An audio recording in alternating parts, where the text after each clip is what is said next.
In the autumn of 1897, a worn leather journal was discovered tucked beneath the floorboards of an abandoned cabin deep in the hills of eastern Kentucky. The journal, yellowed with age and written in a shaking hand, contained entries that local authorities would later describe as too disturbing to be made public. Among the final pages, a single line stood out. "God help us all. They are not children anymore. They are something else entirely." What those words meant would not be understood for decades, until historians finally pieced together the truth about two sisters whose names had been deliberately erased from every official record in 3 counties. Before we dive into the story, I need you to click the like button and subscribe to the channel so you never miss another shocking story like this one. Also, drop a comment below letting us know where you're watching from and what time it is there right now. We love connecting with viewers from all around the world. Now, let's continue with the story. The Cumberland Gap region of Appalachia in the late 1800s was a place where civilization seemed to stop at the tree line.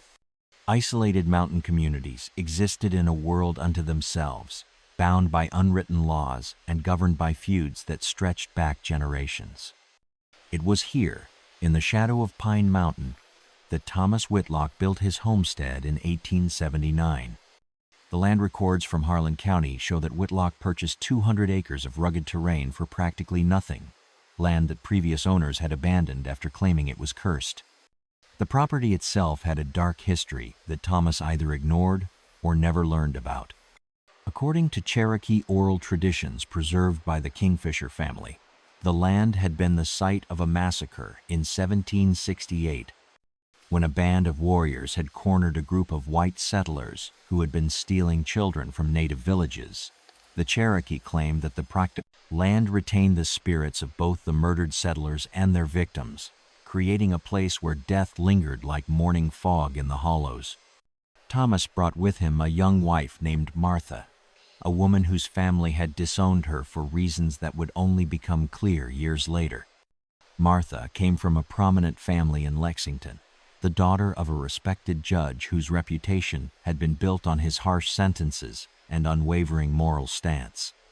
What drove Martha to abandon her comfortable life for the hardships of mountain living was a secret she carried to her grave.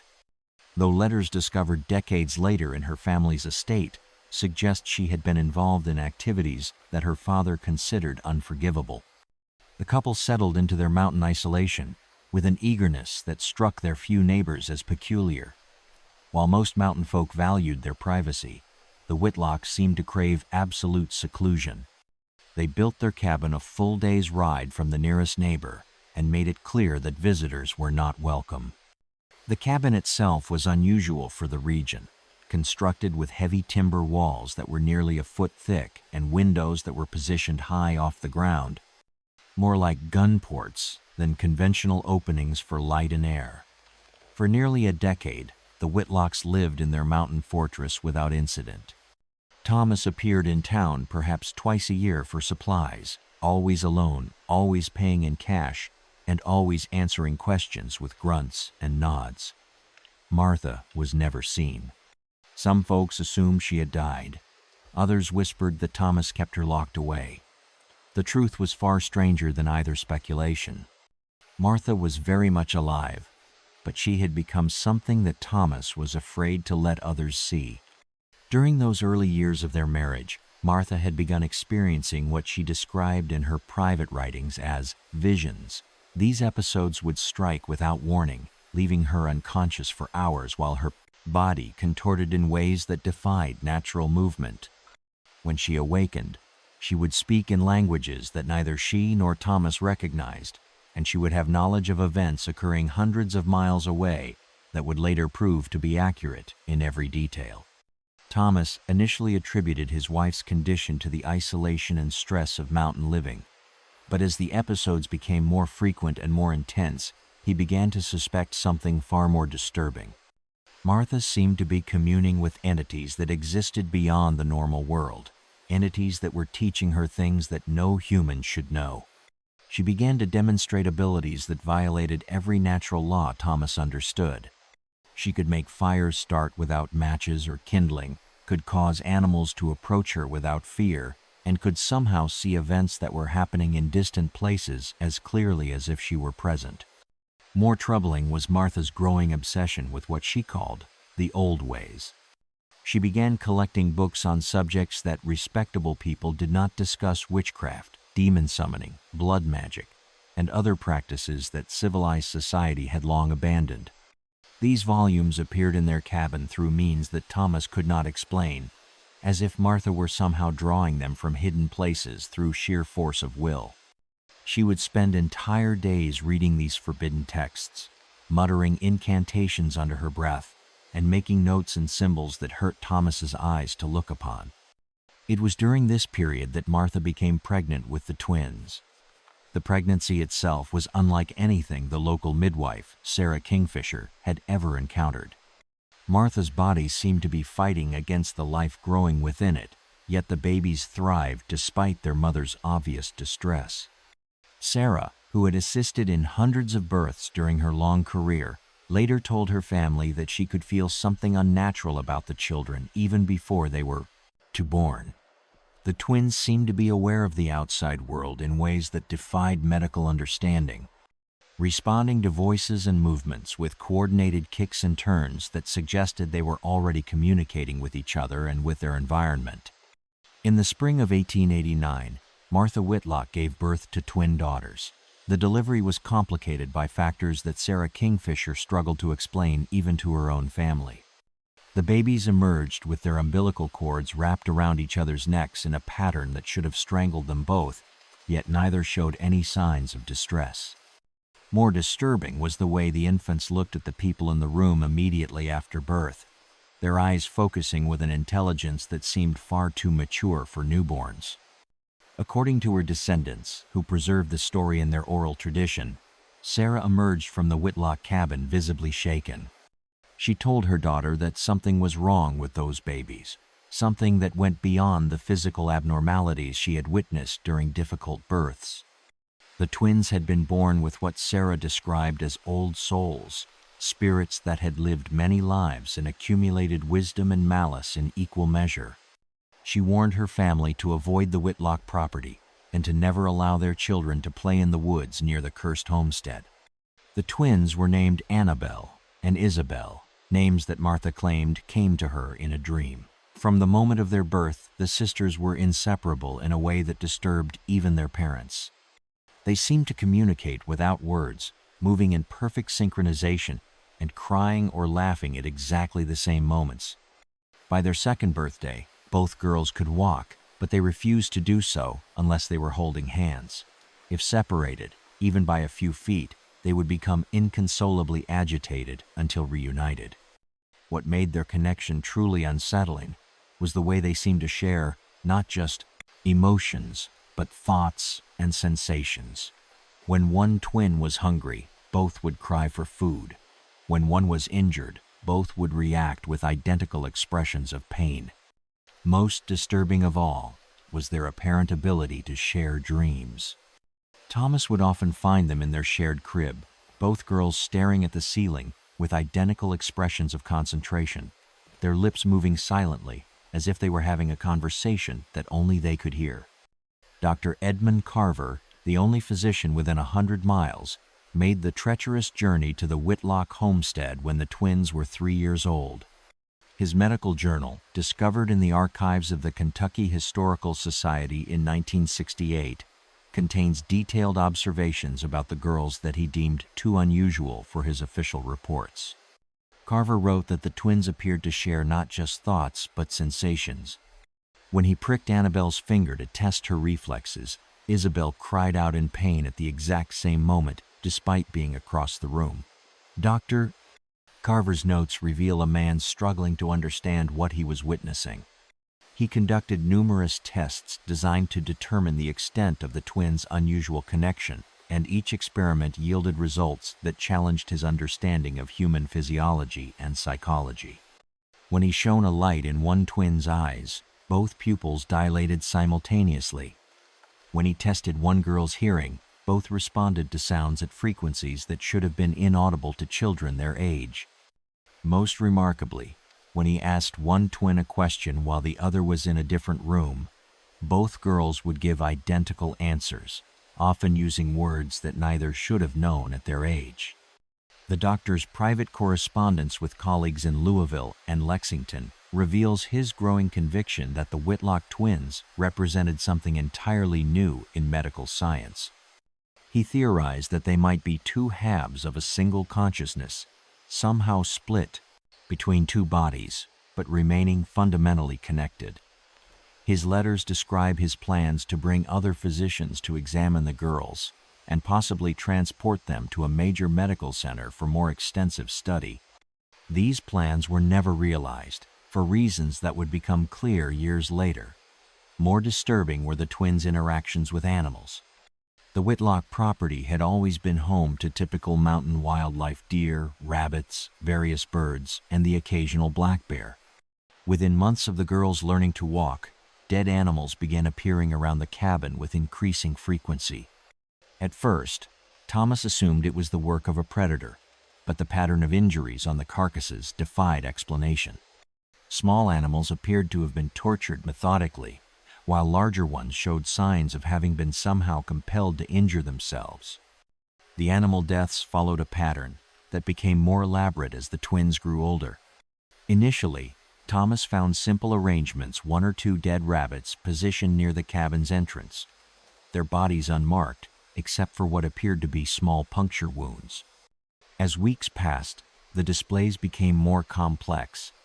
He discovered arrangements of multiple animals, positioned to create scenes that told stories. A family of squirrels arranged around a dinner table made from a flat stone, their mouths stuffed with acorns. A circle of dead birds with their wings spread as if frozen in flight. Most disturbing of all, a tableau featuring a deer surrounded by smaller animals, all positioned as if they were worshiping the larger creature. Thomas initially tried to dismiss these discoveries as coincidences, but he could not ignore the fact that the animals showed no signs of having been killed by conventional predators. There were no bite marks from wolves or bears, no claw marks from mountain cats. Instead, the creatures appeared to have died from some form of internal trauma, as if their organs had simply stopped functioning simultaneously. When Thomas mentioned these findings to Dr. Carver during one of his visits, the physician examined several of the carcasses and admitted that he had never seen anything like the pattern of damage. It was during the examination of these animal remains that Dr. Carver made a discovery that would haunt him for the rest of his life. While dissecting a rabbit that the twins had allegedly been playing with shortly before its death, he found something that should have been impossible. The animal's brain tissue showed signs of systematic damage, as if tiny instruments had been inserted with surgical precision to destroy specific areas. The damage was far too precise and deliberate to be natural, yet no 3-year-old children could possibly possess the knowledge or tools necessary to perform such procedures. The turning point came during the harsh winter of 1892. A late-season blizzard had trapped the Whitlock family in their cabin for nearly 2 weeks, when Thomas made a discovery that would haunt him for the rest of his life. In the root cellar beneath their cabin, he found what he initially mistook for a collection of dolls. Upon closer inspection, he realized he was looking at dozens of small animals that had been preserved through some method he could not identify. Each creature had been positioned in elaborate tableaus that seemed to tell stories of their final moments. The preservation technique used on these animals defied explanation. The creatures showed no signs of decay, despite having been dead for what appeared to be months. Their fur and feathers remained perfectly intact, their eyes remained clear and bright, and their bodies retained a flexibility that suggested they had died only hours earlier. Most disturbing of all was the expression on their faces. Each animal wore a look of what Thomas could only describe as peaceful surrender, as if they had willingly participated in whatever process had ended their lives. The tableaux themselves told stories of escalating complexity and sophistication. Early arrangements were simple groups of 2 or 3 animals positioned to suggest interaction or communication. Later displays involved dozens of creatures arranged in complex patterns, that seemed to follow some unknowable logic. The most elaborate tableau filled an entire corner of the cellar and featured what appeared to be a recreation of some kind of ceremony or ritual, with animals of different species arranged in concentric circles around a central figure, a large owl with its wings spread wide and its eyes fixed on some invisible point above. When Thomas confronted his 5-year-old daughters about the grotesque display, their response was what finally convinced him that something fundamental was wrong. The twins looked at each other with what he later described as ancient eyes in children's faces. Without speaking, they seemed to reach some sort of agreement. Then Anabelle, speaking for both of them, simply said, "They wanted to play with us forever, Papa. Now they can." The twins' explanation for the preserved animals revealed a level of planning and forethought that should have been impossible for children their age. According to Isabelle, who elaborated on her sister's initial statement, they had been teaching the animals how to be still and quiet, how to listen to the voices that spoke in the darkness between sleeping and waking. The animals, she claimed, had been eager students who had learned their lessons so well that they no longer needed to move or breathe or eat. They were now perfect playmates who would never leave or grow tired of games. When Thomas pressed for more details about these lessons, the twins began describing techniques and concepts that no 5-year-old children should have been able to understand. They spoke of finding the quiet places in living things where breath and heartbeat could be convinced to stop. They described methods for preserving consciousness after death, ways to trap awareness in flesh that no longer lived but could not decay. Most chilling of all, they explained that these techniques worked on any living creature and that they had been practicing on the animals to prepare for more important subjects. Thomas realized with growing horror that his daughters were not simply unusually intelligent or precocious. They possessed knowledge that seemed to come from sources beyond normal human experience. When he asked them where they had learned these things, the twins exchanged one of their silent communications before Anabelle replied that the knowledge came from the old ones who lived in the places between places. Isabelle added that these teachers had been waiting for students who could hear their voices and follow their instructions without fear or doubt. That same winter, the first human disappearance occurred. Old Pete Hannigan, a hermit who lived in a shack about 5 miles from the Whitlock place, failed to appear at the general store for his monthly supply run. Given Pete's reputation for drinking and the harsh weather conditions, most folks assumed he had either frozen to death or fallen into a ravine during a drunken stupor. A search party found his cabin empty, but showed no signs of struggle or hasty departure. His few possessions remained untouched, including a coffee tin containing nearly $40 a fortune for a man of his circumstances. Pete had been a fixture in the community for over 20 years, a former soldier who had served in the war between the states and carried scars both visible and hidden from his experiences.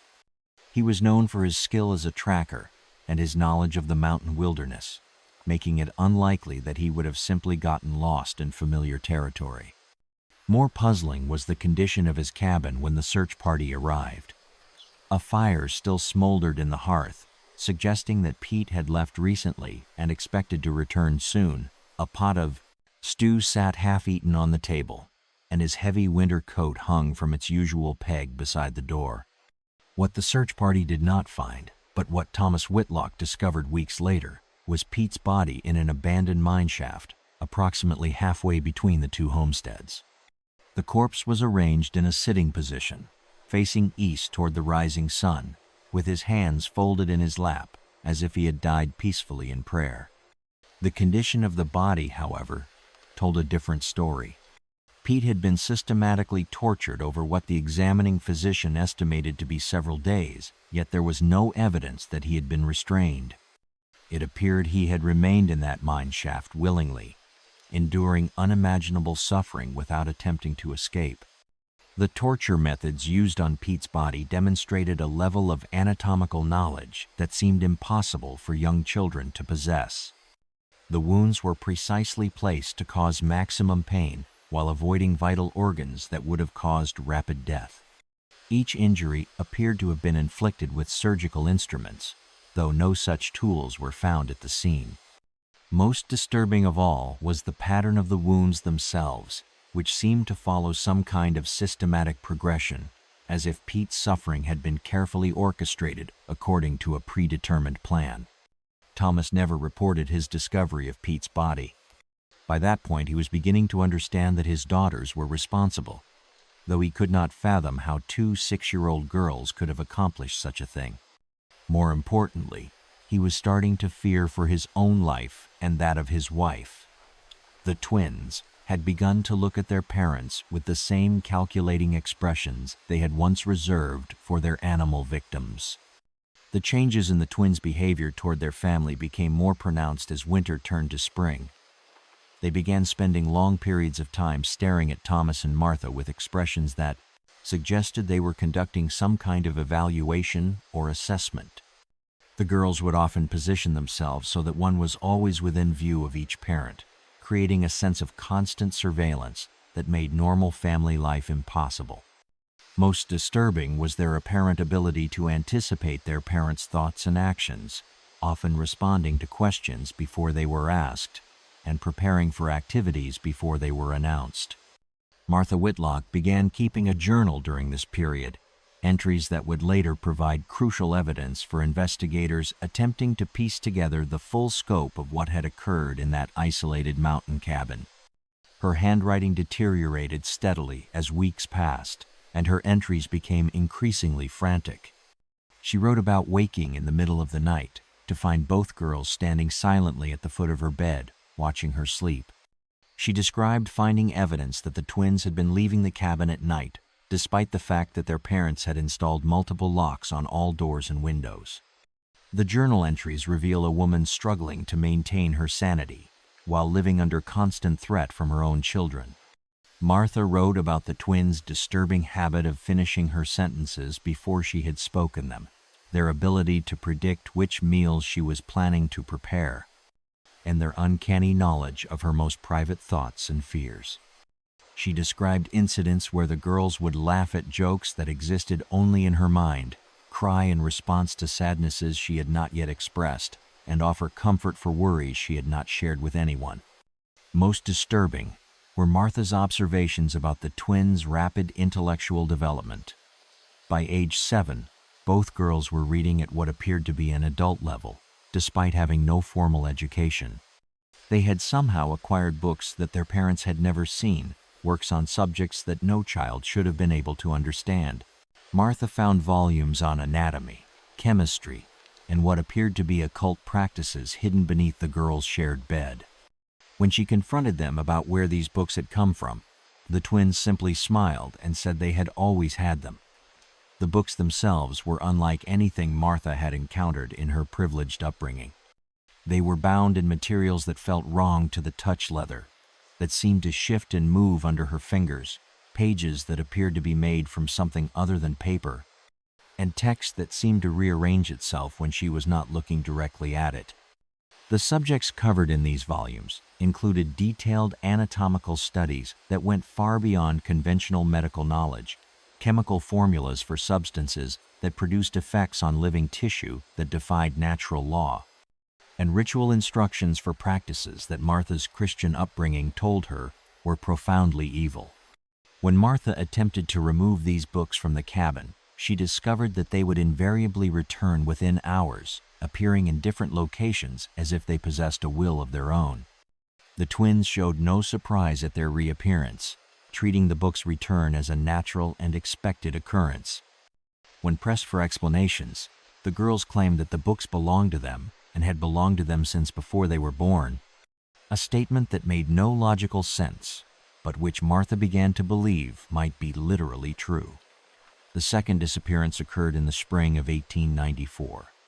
This time, it was a traveling preacher named Reverend Joshua Mills, who had been making his rounds through the mountain communities, holding revival meetings. Mills had a reputation for seeking out the most isolated families, believing they were most in need of spiritual guidance. When he failed to appear at his scheduled stop in Pineville, his church in Louisville sent inquiries to local authorities. Reverend Mills was known throughout the Pfeifville region as a man of unwavering faith and considerable courage. He had served as a chaplain during the war and had spent the decades since ministering to communities that other preachers considered too dangerous or remote. His sermons were legendary for their passion and their ability to move even the most hardened sinners to repentance. Local residents who had heard him speak described a man who seemed to glow with inner light when he delivered God's word, whose voice could carry across valleys, and whose presence could calm the wildest hearts. Mills's horse was found 3 days later, grazing peacefully in a meadow near the Whitlock property. His saddlebags contained his personal effects, including a considerable sum of money intended for church improvements, ruling out robbery as a motive. The horse showed no signs of distress or injury, suggesting that whatever had happened to its rider had occurred without violence or struggle, at least initially. Most puzzling was the discovery of Mills's Bible lying open beside a stream that ran through the meadow, its pages displaying a passage from Revelation about the opening of the 7 seals. Thomas Whitlock found the preacher's body in the same mine shaft where Pete Hannigan had died. Mills had been arranged in an identical position, sitting upright, hands folded, facing east. However, the condition of the preacher's remains told a story of suffering that exceeded even what Pete had endured. More troubling was evidence that Mills had been kept alive for an extended period, possibly weeks, during which he had been subjected to what could only be described as systematic experimentation.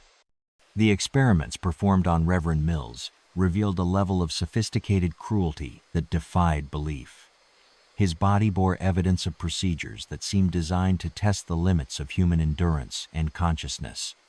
Sections of skin had been carefully removed and replaced, organs had been repositioned within his body cavity, and portions of his nervous system had been systematically damaged and then allowed to heal before being damaged again. Throughout this ordeal, Mills had apparently remained conscious and aware, his face frozen in an expression of horrified understanding. What made the preacher's fate even more disturbing was evidence that he had participated willingly in his own torture. His hands showed no signs of restraint marks, and his position in the mine shaft suggested that he had maintained his posture throughout the ordeal without being forced. It appeared that Mills had been somehow compelled to endure unimaginable suffering without resistance, possibly believing that his torment served some greater purpose. Among his personal effects, searchers found pages torn from his Bible on which he had written increasingly incoherent notes about voices in the darkness and children who were not children.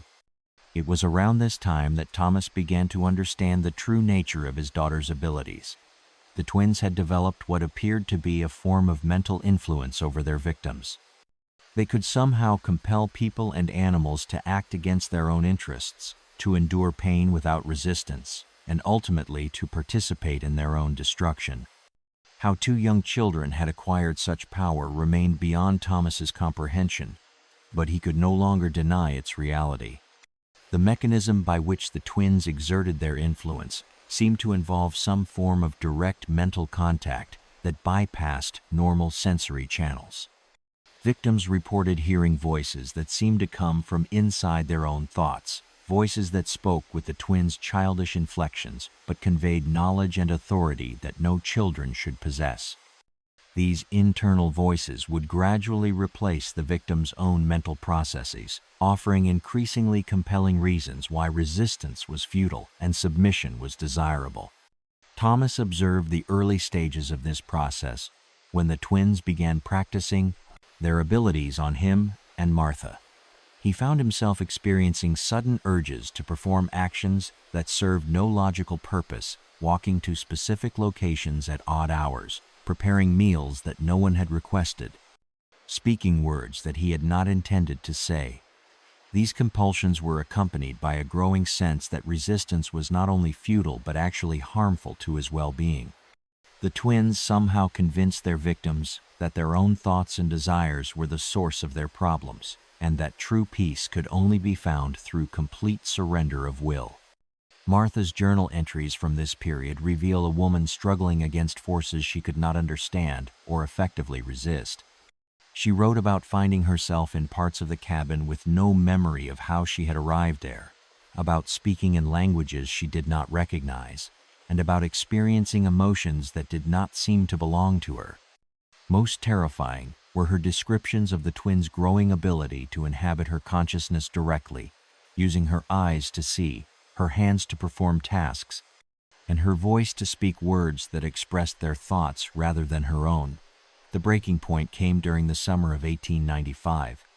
Martha discovered that the twins had been visiting other families in the region, families who had no knowledge of these visits. The girls, now 8 years old, had apparently been traveling considerable distances on foot, arriving at remote cabins in the middle of the night and somehow gaining entry despite locked doors and wary mountain folk who trusted no strangers. Mrs.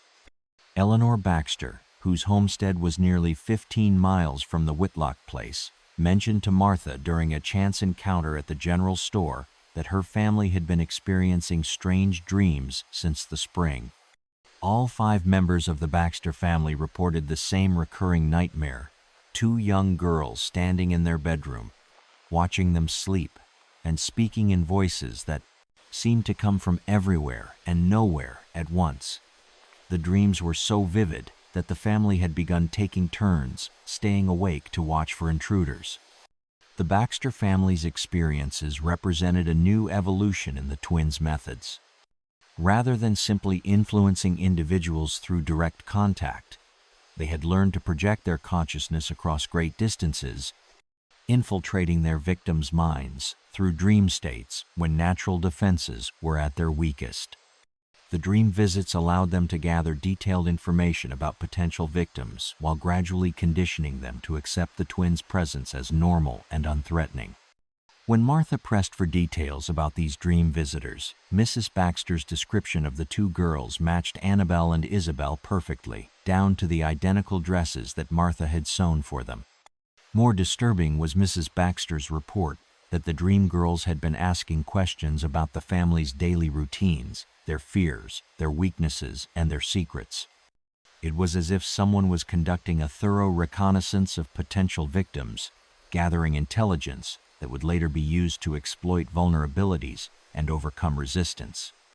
The information gathered during these dream visits was being used to plan more elaborate and ambitious projects. Thomas realized that his daughters were no longer content with random victims like Pete Hannigan and Reverend Mills. They were beginning to target entire families rather than isolated individuals, and they were developing techniques that would allow them to control multiple victims simultaneously. The implications of what might happen if the twins' powers continued to grow terrified him more than his own likely fate should he attempt to stop them. The final entries in Martha's journal paint a picture of absolute terror. She wrote about waking one morning to find both twins standing in the kitchen, covered in blood that was clearly not their own. When she asked what had happened, the girls simply smiled and began preparing breakfast as if nothing unusual had occurred. Later that day, Martha discovered the remains of their milk cow in the barn, arranged in the same ritualistic manner she had observed in the woods. The cow's death represented a significant escalation in the twins' activities. Unlike their previous animal victims, which had been wild creatures whose disappearance might go unnoticed, the milk cow was a valuable piece of property whose loss would be difficult to explain. More disturbing was the method used to kill the animal, which showed the same surgical precision that had characterized their earlier experiments but on a much larger scale. The cow had been systematically dissected while still alive, its consciousness somehow maintained throughout procedures that should have caused immediate death. That evening, Martha made the decision that would ultimately save her life and cost her everything else. She waited until the twins were asleep, then crept from the cabin and began the long journey to the county seat. Her plan was to report her daughters to the authorities, though she had no idea how she would convince anyone to believe her story. She never reached town. The twins discovered their mother's escape attempt within hours of her departure. Using abilities that they had never before demonstrated, they somehow tracked her progress through the mountain wilderness despite the darkness and difficult terrain.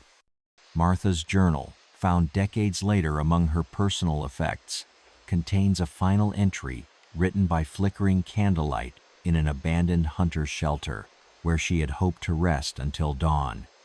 The entry describes hearing her daughter's voices calling to her through the forest, voices that seemed to come from every direction at once, and which carried promises of forgiveness if she would only return home. Martha's final hours were spent in a desperate flight through terrain that she knew far less well than her pursuers. The twins had spent years exploring every trail and hidden path in the surrounding mountains, and they possessed physical abilities that far exceeded what should have been possible for children their age.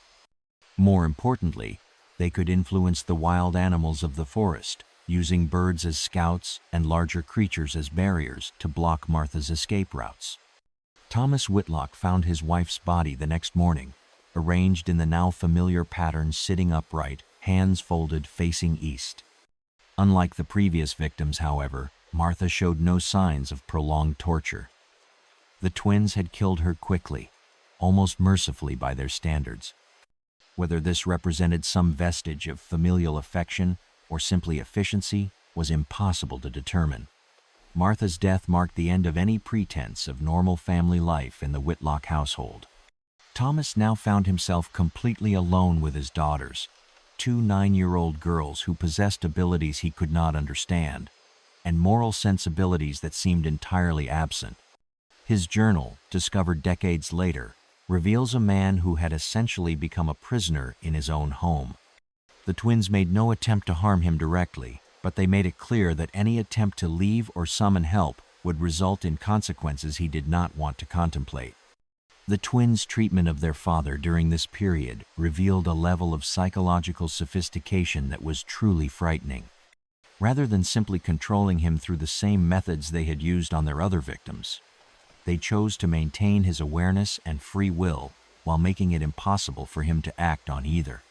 Thomas remained fully conscious of his situation and completely helpless to change it, trapped in a state of terrified paralysis that served the twins' purposes better than any physical restraint. For nearly 2 years, Thomas existed in this state of terrified captivity. The twins continued their nocturnal activities, but they were more careful to avoid detection. Instead of leaving bodies where they might be discovered, they began disposing of their victims in ways that left no trace. The old mine shaft was sealed and abandoned in favor of methods that Thomas preferred not to think about too closely. During this period, several more disappearances occurred throughout the region.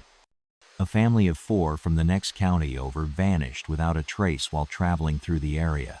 2 separate groups of surveyors working for the railroad company failed to return from their assignments.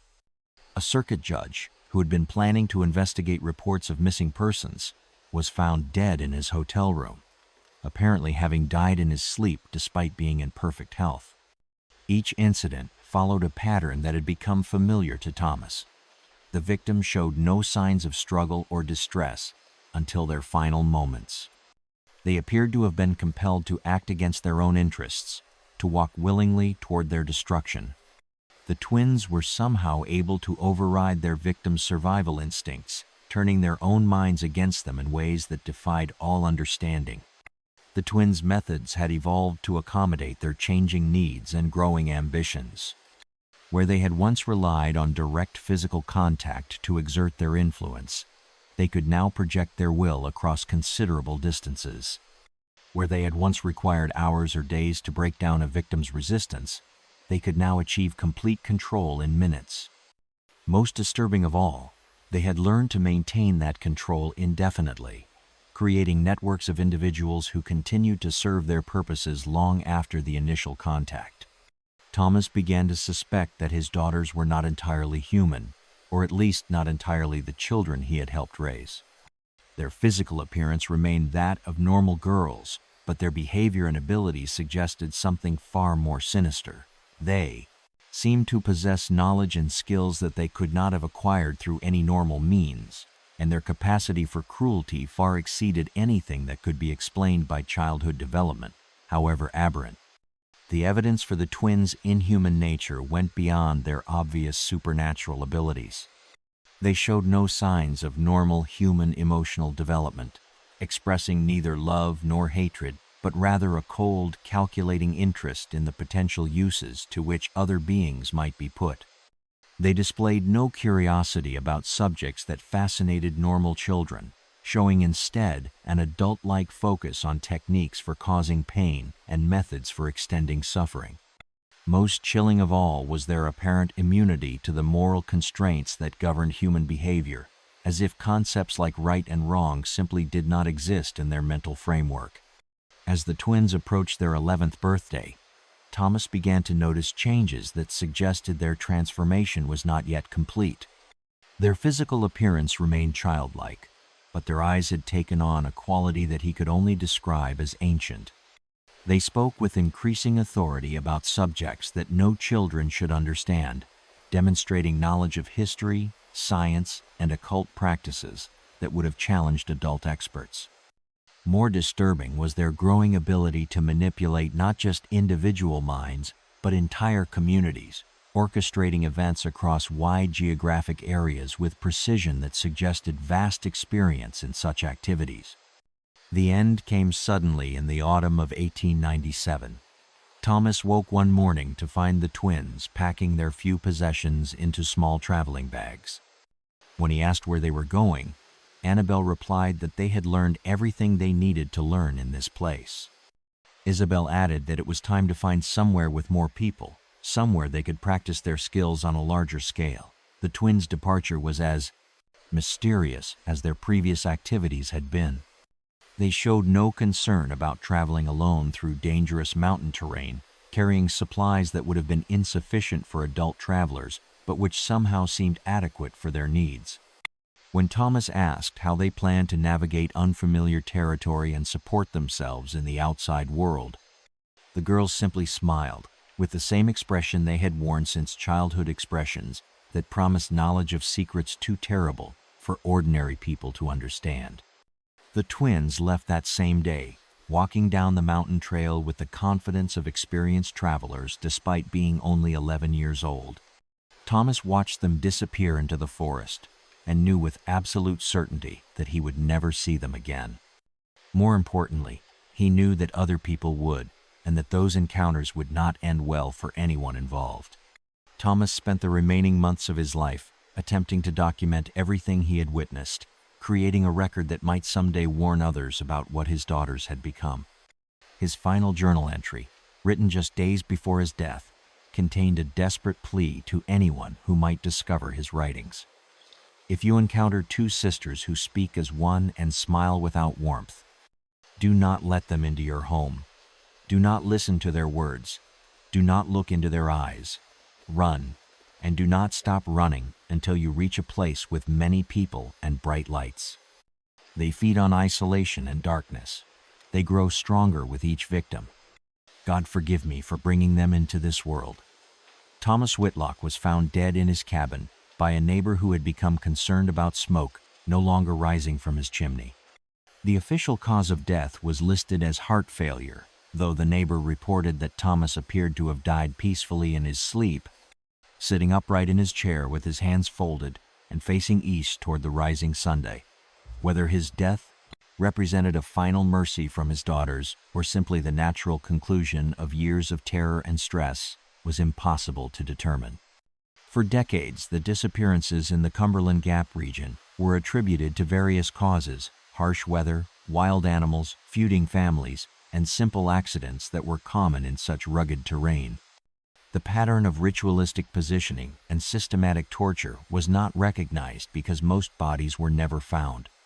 Those that were discovered were quickly buried by families who preferred not to dwell on the circumstances of their relatives' deaths. The mountain communities had developed a culture of silence around unexplained tragedies, partly from superstition, and partly from the practical understanding that dwelling on horrors beyond their control served no useful purpose. The local sheriff during this period, a man named William Crawford, kept detailed records of missing person reports that painted a disturbing picture when examined years later. Crawford noted that disappearances seemed to cluster around certain geographic areas, with the region near the abandoned Whitlock homestead showing an unusually high concentration of unexplained vanishings. However, Crawford was a practical man who attributed these patterns to natural hazards rather than supernatural causes, and his reports focused on environmental factors rather than the possibility of human predation. What Crawford could not have known was that the twins had established a network of hidden locations throughout the mountain region, places where they could conduct their experiments without fear of discovery. These sites included natural caves, abandoned mine shafts, and structures built by previous generations of mountain dwellers who had long since moved on or died out. Each location was carefully prepared with tools and materials that the twins had somehow acquired, creating laboratories where they could pursue their interests in human anatomy and psychology without interruption.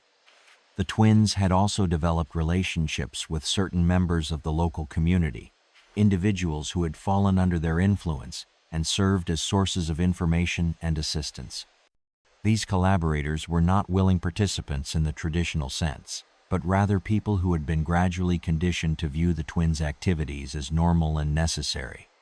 They provided warnings about potential investigations, helped dispose of evidence, and occasionally participated directly in the capture and preparation of victims. It was not until 1937 that Dr. Harold Brennan, a professor of criminology at the University of Kentucky, began researching historical patterns of violence in Appalachia for a book he was writing about frontier justice. Dr. Brennan had access to records that previous investigators had overlooked, including Thomas Whitlock's journals, Martha Whitlock's diary, Dr. Carver's medical notes, and various county records that had been stored in courthouse basements and forgotten. His academic background and systematic approach allowed him to identify patterns that local authorities had missed or dismissed. Dr. Powdered C.Z. Brennan's research revealed a web of connections between seemingly unrelated incidents that stretched across multiple states and covered a period of nearly 40 years. Beginning in 1897, the year the twins left their mountain home, similar incidents began appearing in police reports from Tennessee, Virginia, West Virginia, and North Carolina. In each case, the victims appeared to have died willingly, often in ritualistic positions that suggested some form of ceremony or sacrifice. The consistency of these patterns across such a wide geographic area suggested the work of the same perpetrators, individuals who had developed their techniques over time and were applying them with increasing sophistication. More disturbing was Dr. Brennan's discovery that witnesses in various locations had reported encounters with two sisters who matched the description of Anabelle and Isabelle Whitlock. These sisters appeared to age normally over the decades, but their methods and patterns of behavior remained remarkably consistent. They would arrive in isolated communities, gain the trust of local families, and then begin systematically eliminating potential threats while slowly expanding their influence over the remaining population. The twins' modus operandi during their travels showed a level of strategic planning that was truly remarkable. They would typically arrive in a new community claiming to be orphans seeking shelter and work, presenting themselves as harmless children in need of protection. Their apparent vulnerability would appeal to the charitable instincts of local families, who would offer them food, shelter, and sometimes permanent homes.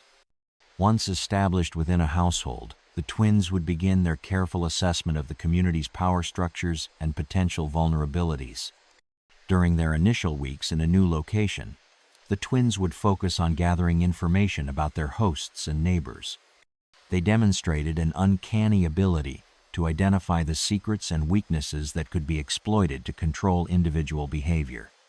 They learned about financial problems that made people desperate, about family conflicts that created emotional vulnerabilities, and about past indiscretions that could be used as sources of blackmail. This intelligence gathering was conducted with such subtlety that their targets rarely realized how much personal information they had revealed. Once the twins had thoroughly mapped the social landscape of their new environment, they would begin the process of establishing control. Their methods had evolved considerably since their early experiments in the Kentucky mountains, becoming more sophisticated and less obviously supernatural. Rather than relying primarily on direct mental influence, they learned to use conventional techniques of manipulation and coercion, reserving their more unusual abilities for situations where subtler methods proved insufficient. By the 1920s, reports placed the twins in major cities across the South and Midwest. They had apparently learned to adapt their techniques to urban environments, targeting individuals who would not be immediately missed: homeless people, prostitutes, immigrants who spoke little English, and others who existed on the margins of society. Their methods became more sophisticated, but the underlying pattern remained the same. Victims were compelled to participate in their own destruction through some combination of psychological manipulation and supernatural influence. The twins' urban operations revealed a new level of organizational ability that suggested they had learned to delegate responsibilities to others. Police records from cities like Atlanta, Memphis, and Louis contained reports of crimes that followed the familiar pattern of ritualistic killing and systematic torture, but which appeared to have been carried out by individuals other than the twins themselves. These incidents suggested that Anabelle and Isabelle had begun recruiting and training disciples, people who had fallen so completely under their influence that they could be trusted to carry out similar crimes independently. Dr. Brennan's most disturbing discovery was evidence that the twins were actively working to spread their influence through what appeared to be a structured organization. These disciples followed the same ritualistic patterns and showed the same ability to compel victims to act against their own interests. It appeared that whatever power the twins possessed could be taught to others, at least to some degree, creating a network of predators who operated according to the same basic principles but adapted their methods to local conditions. The recruitment process used to create these disciples represented perhaps the most sophisticated aspect of the twins' operations. Rather than simply overwhelming potential followers with supernatural influence, they had learned to identify individuals who possessed certain psychological characteristics that made them susceptible to their particular form of control. These recruits typically shared certain traits: social isolation that made them desperate for belonging, previous trauma that had damaged their ability to form normal relationships, and moral flexibility that allowed them to rationalize increasingly extreme behavior. The training provided to these disciples was systematic and thorough, beginning with relatively minor acts of cruelty and gradually escalating to the full range of techniques that the twins had developed over the years.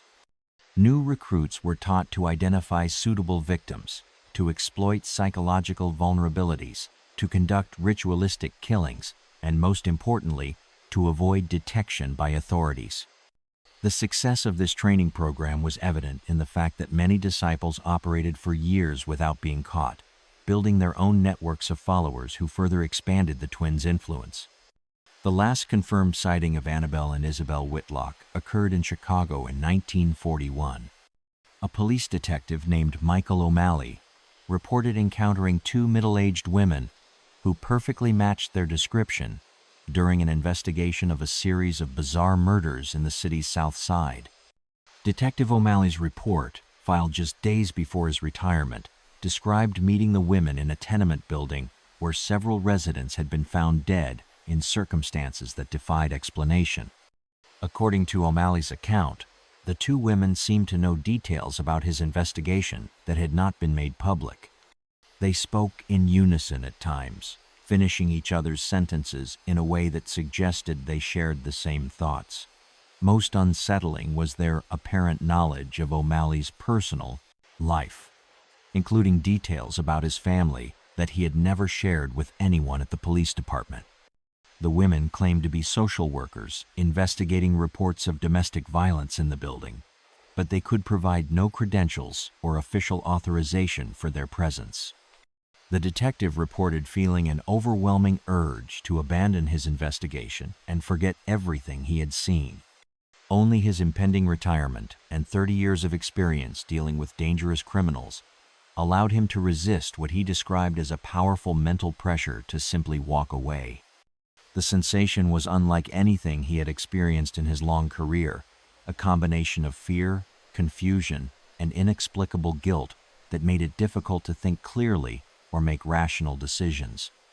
O'Malley's investigation of the tenement murders had revealed a pattern that was becoming familiar to law enforcement officials in major cities across the country. The victims had all been found in ritualistic positions, their bodies showing evidence of systematic torture that appeared to have been conducted with surgical precision. Most disturbing was the lack of any signs of struggle or forced entry, suggesting that the victims had somehow been compelled to cooperate in their own destruction. The detective's final report included detailed descriptions of the crime scenes and the methods used to kill the victims, but his superiors chose to classify the document rather than make it available to other law enforcement agencies. This decision reflected a growing pattern among police departments nationwide, who were increasingly reluctant to publicize cases that suggested the existence of organized groups with apparently supernatural abilities. The official explanation for this secrecy was concern about public panic, but many investigators suspected that higher authorities had reasons for concealing the true scope of the problem. Detective O'Malley completed his report and turned it in to his plus prom superiors, then moved to California, where he lived in relative obscurity until his death in 1968. His personal papers, discovered by his family after his death, included extensive notes about cases that he believed were connected to the Chicago murders, but which had never been officially investigated. These notes suggested that O'Malley had continued researching the twins and their disciples long after his retirement, trying to understand the full scope of their operations and identify ways to stop them. After 1941, the trail of the Whitlock twins disappears completely from official records. Dr. Brennan theorized that they had either died or moved their operations to locations where their activities would be less likely to attract official attention. However, he also noted that their disciples continued to operate for decades after the twins' disappearance, suggesting that their influence had become self-perpetuating and no longer required their direct involvement. The network of disciples created by the twins proved to be remarkably resilient and adaptable, surviving the apparent disappearance of its founders and continuing to recruit new members across multiple generations. These groups learned to operate with extreme secrecy, developing codes and rituals that allowed them to identify each other while remaining invisible to law enforcement. They adapted their methods to changing social conditions, taking advantage of new technologies and social media to identify potential victims and coordinate their activities across wide geographic areas. Modern investigators who have studied the Whitlock case remain divided on its significance. Some dismiss the entire story as folklore and superstition, arguing that the reported supernatural elements are simply the result of limited understanding of psychological manipulation and cult behavior. Others point to the consistency of witness accounts across multiple decades and geographic locations as evidence that something genuinely unusual occurred. The debate has been complicated by the classification of many relevant documents and the reluctance of law enforcement agencies to discuss cases that might confirm the existence of organized groups with apparently paranormal abilities. What cannot be disputed is the documentary evidence that supports at least the basic facts of the case. Thomas and Martha Whitlock were real people who lived and died in the Cumberland Mountains of Kentucky during the late 19th century. Their twin daughters were born in 1889 and disappeared from official records in 1897, never to be seen in their home region again. The pattern of mysterious deaths and disappearances that followed their departure is well documented in contemporary police reports and newspaper accounts from multiple states and cities. Perhaps more significantly, the psychological techniques that witnesses attributed to the Whitlock twins anticipated by decades what modern psychology would recognize as advanced forms of coercive control and mental manipulation. Their apparent ability to compel victims to act against their own interests mirrors methods that would later be studied in cases of cult indoctrination, abusive relationships, and other forms of psychological domination. The twins seemed to possess an intuitive understanding of human vulnerability that allowed them to exploit weaknesses that their victims did not even know they possessed. The Whitlock case also highlights the vulnerability of isolated communities to predators who understand how to exploit social dynamics and geographical limitations. The twins were able to operate for years without detection because their victims lived in places where disappearances might go unreported and where survivors were reluctant to seek help from authorities they did not trust. This pattern of exploitation continued as they moved to urban environments, where they targeted individuals who were similarly isolated by poverty, language barriers, or social stigma. In the end, the true legacy of Anabelle and Isabelle Whitlock may not be their individual crimes, but rather their demonstration of how evil can evolve and adapt across generations. Whether their abilities were supernatural in nature or simply represented an extreme form of psychological manipulation, their influence clearly extended far beyond their own actions. They created a template for predatory behavior that others would follow, establishing patterns of violence and control that persisted long after they themselves had vanished from history. The people of the Cumberland Mountains still speak of the Whitlock twins, though usually in whispers and only among trusted friends. Local folklore has transformed them into cautionary figures used to frighten children into good behavior. But older residents sometimes share more detailed accounts that suggest the twins' activities were far more extensive than official records indicate. These stories, passed down through generations of mountain families, paint a picture of systematic terror that extended throughout the region and affected far more people than ever came forward to authorities. The oral traditions preserved by families like the Kingfishers contain details that were never recorded in official documents. Stories of entire communities that learned to lock their doors at sunset and travel only in groups during daylight hours. Children were taught to recognize the signs of the twins' presence and to flee immediately upon encountering two sisters who spoke in unison or demonstrated knowledge they should not possess. Adults developed elaborate codes and signals that allowed them to warn each other of potential danger without alerting the twins or their collaborators. These folk memories suggest that the twins' influence on mountain culture extended far beyond their direct victims. Entire communities adapted their behavior to minimize the risk of attracting the twins' attention, developing customs and practices that persisted long after the original threat had disappeared. Some of these adaptations became permanent features of local culture, contributing to the reputation for secretiveness and suspicion of strangers that characterized many Appalachian communities well into the 20th century.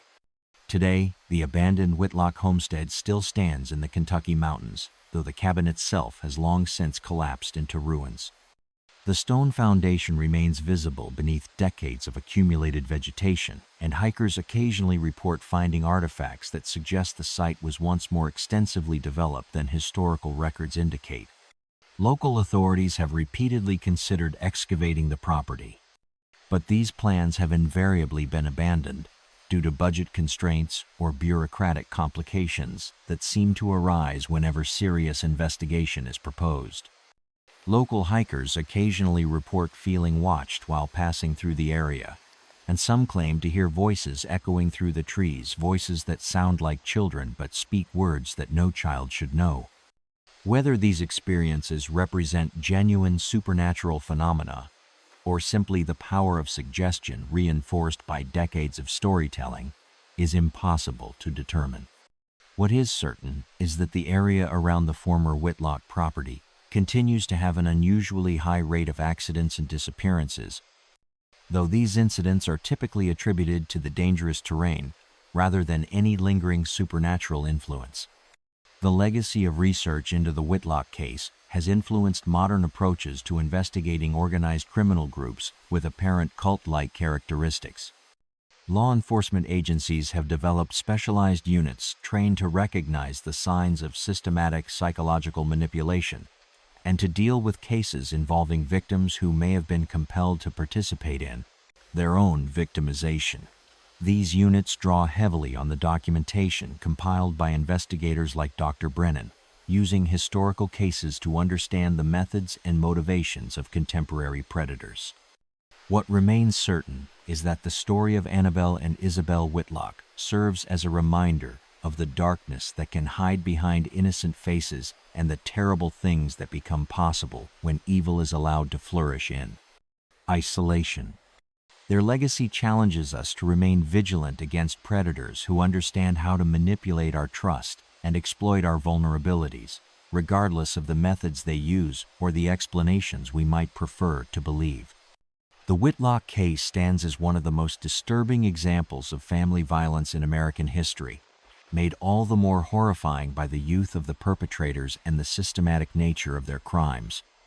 It forces us to confront uncomfortable questions about the nature of evil, the limits of human understanding, and the terrible consequences that can result when we fail to recognize danger until it is too late to protect ourselves or those we love. As you've heard this chilling account of the Whitlock twins, their reign of terror that began in the isolated mountains of Kentucky and spread across the nation for decades, I hope you'll click the like button and subscribe to our channel for more untold stories from history's darkest corners. Tomorrow, we're exploring another case that authorities tried to bury a mysterious disappearance in the Louisiana bayou that involves an entire town's conspiracy of silence. These are the stories they don't want you to know, the cases that challenge everything we think we understand about human nature and the forces that shape our world. Until then, keep your doors locked and remember that evil often wears the most innocent faces.